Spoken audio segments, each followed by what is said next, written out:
Если переводить вообще название этого уже давнишнего традиционного мероприятия «Виват Студент», это «Живи, студент».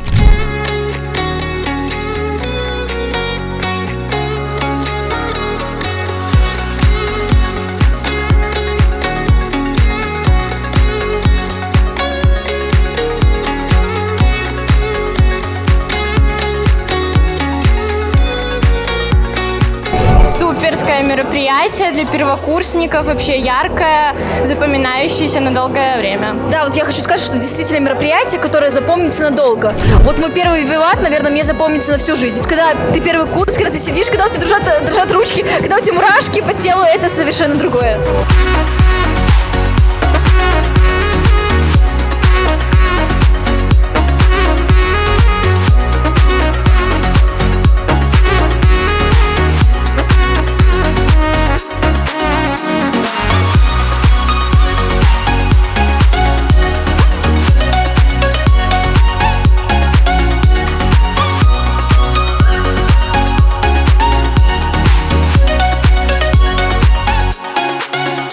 Виват – это самое яркое мероприятие в БГУ.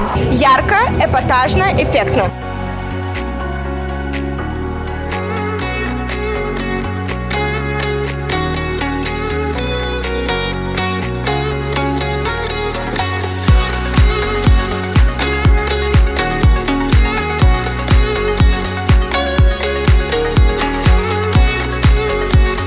Атмосфера очень дружеская. Все, в общем, супер просто. Да, я согласна. Студентский вайб присутствует. Очень-очень круто. Все ребята классные, всем респект.